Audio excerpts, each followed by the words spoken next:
When talking about large German tanks, the vehicle that comes to mind straight away is the Maus, and rightly so. It's large and German, and it's been part of World of Tanks for ages. It's a classic. However, somewhere along the way, this changed. The Maus is still large and German, but the E100 appeared. The huge and menacing hull of the E100 came to outshine not only the Maus, but many other Tier 10 heavy tanks, and with good reason.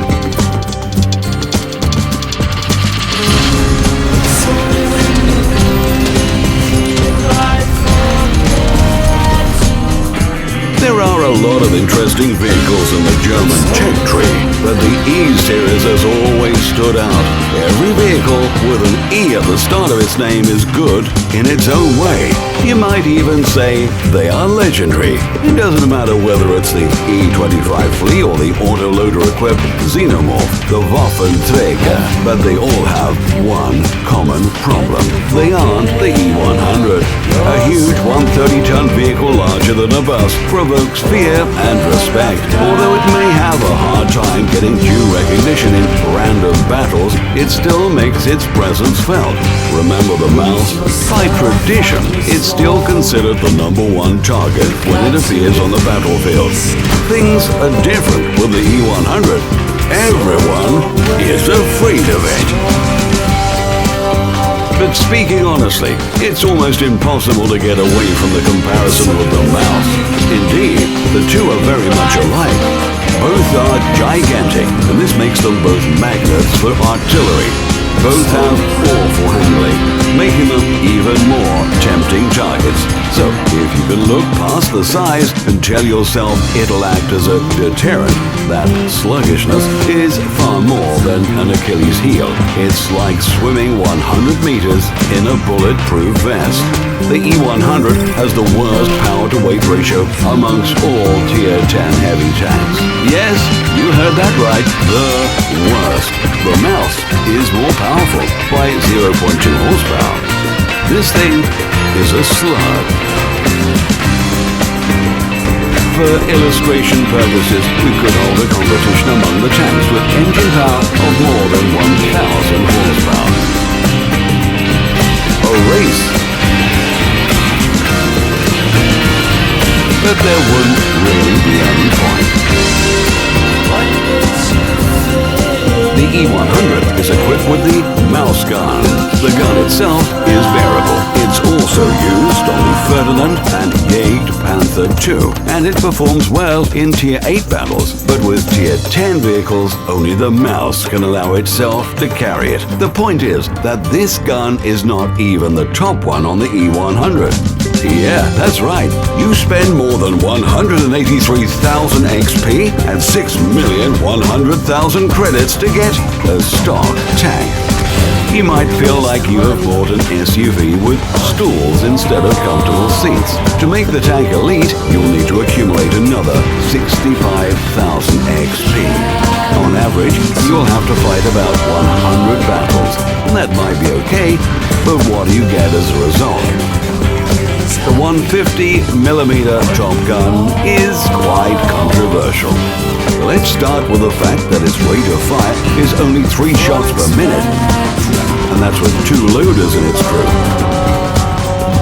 This is even with 100% trained crew and the additional loader on the E100. It's hard to imagine how long the reload would take if the E100 had only 1 loader. The aim time is 2.9 seconds. You can put up with it. But where's the vaunted German accuracy? Not here. Only 0.4 meters per 100 meters. Hoping for the famous bullseye hit from half a map away? Not likely. With this gun, you might be able to hit a herd of bulls if you get lucky. So, a question arises. Why is the E100 loved and adored by so many players? What makes this tank so special?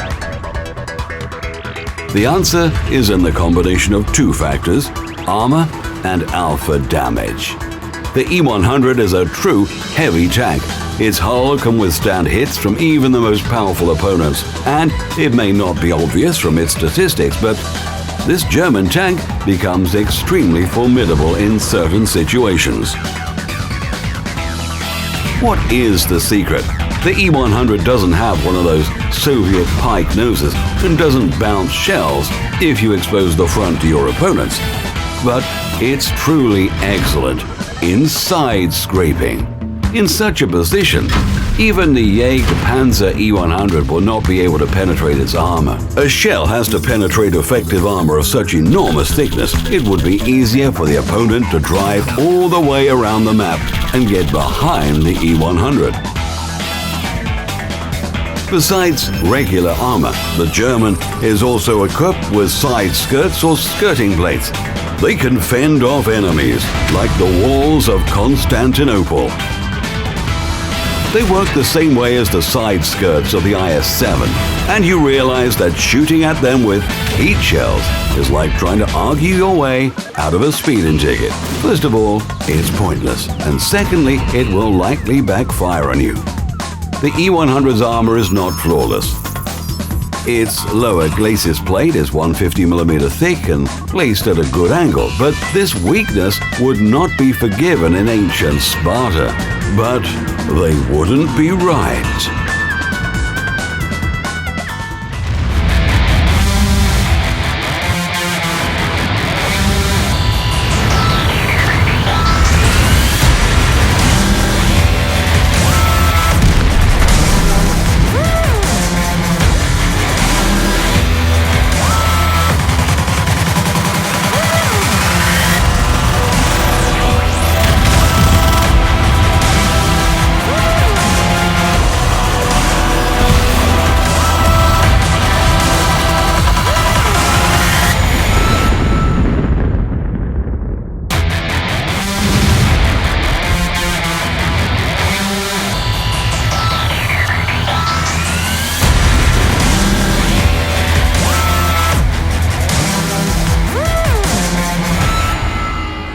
Of course, the E100's armor influences its tactics in battle. The mighty German should place itself where the battle is thickest. The E100 is very good at dampening the enemy spirit by ricocheting incoming fire off its armor. It doesn't matter whether you're holding a position or pushing a flank. Are several opponents coming at you? Not a problem. Just use your armor against the first, the second, and fire! Yeah, fire! The Top Gun causes 750 average damage per shot.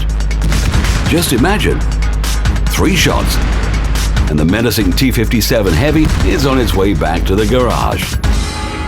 Penetration with AP shells is poor, only 235mm. Well, that's why the E100 carries heat rounds. They can penetrate 334mm armor. This means that the E100 can penetrate itself.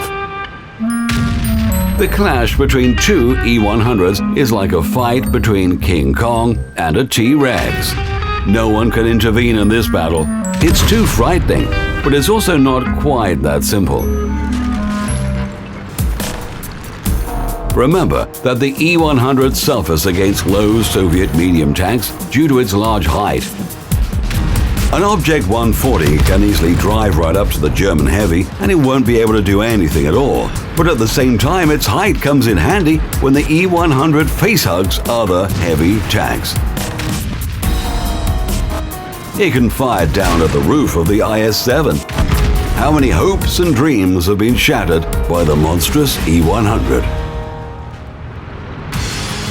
The E100 is a powerful vehicle. Whilst playing it, you feel confident, and its high durability can excuse a few mistakes.